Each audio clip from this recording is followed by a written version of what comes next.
Qui est Moïse?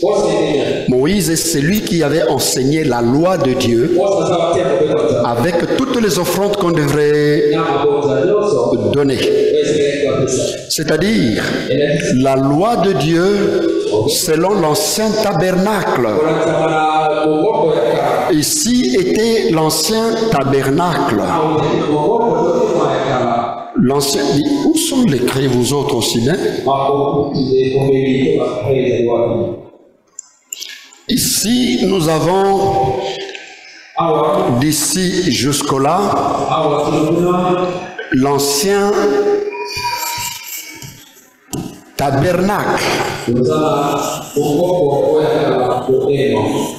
Cet ancien tabernacle, Hébreux chapitre 9, nous dit que 1 jusqu'au verset 3 là, on peut aller jusqu'au verset 10, il dit il avait des ordonnances relatives au culte. C'est-à-dire il y avait un culte, un tabernacle, bref, parlons, une église existait. Cette église, c'est celle qui était représentée dans le temple de Salomon. Et dans cette église, on y offrait tout. Tout. Les holocaustes pour ceci, les sacrifices pour cela, les offrandes de ceci, les dîmes de cela, tout était ici, en cette période ici. Le frère qui a posé la question, est-ce qu'il est attentif? Il est là ou il est déjà parti? Merci. Donc, il y a ce temps ici. C'est là qu'il y avait la loi de Dieu selon un temple charnel. La Bible dit que tout ce qui était ici, au verset de ce chapitre 9 et 10, c'était des ordonnances charnelles. Je dis ordonnance charnelle. Donnez ceci, lavez-vous les pieds, qu'on lave ceci, qu'on offre huile de ceci, huile d'olive, tout ce que vous voulez là. C'était bien beau, mais pour un culte charnel, ça n'avait rien à faire vraiment avec l'état d'âme interne de l'individu. C'était charnel. C'est ça qui était dans ce culte-là. Est-ce que vous me comprenez très bien? Est-ce que tout le monde comprend très bien? Ça, c'est ce qu'on appelle la loi et les prophètes. Ici, il y a la loi et les prophètes.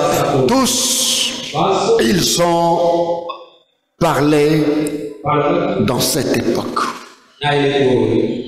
Lorsque Jésus arrive, il marque un temps. Son temps à lui, il quitte Jean-Baptiste jusqu'à la croix.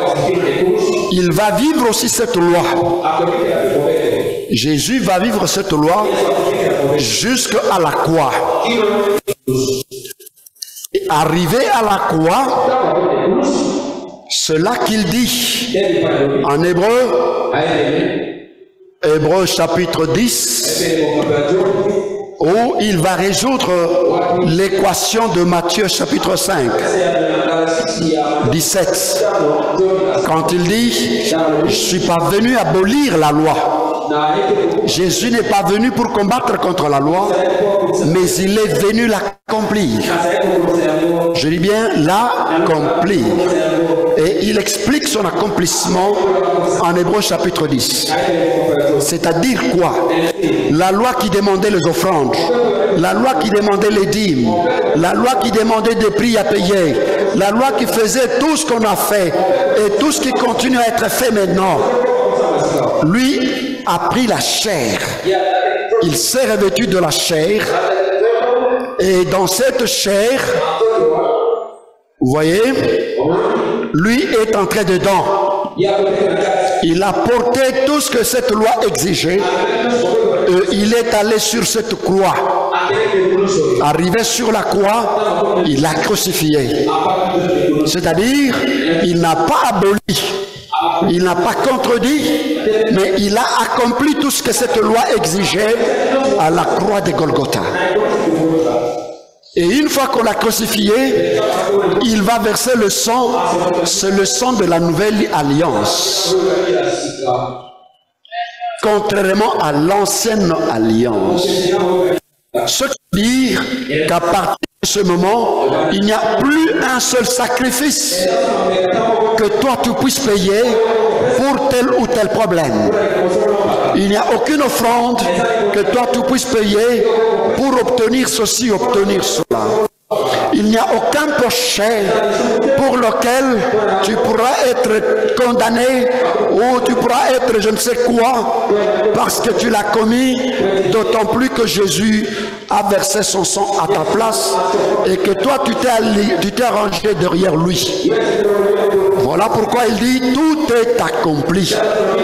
Quelle relation?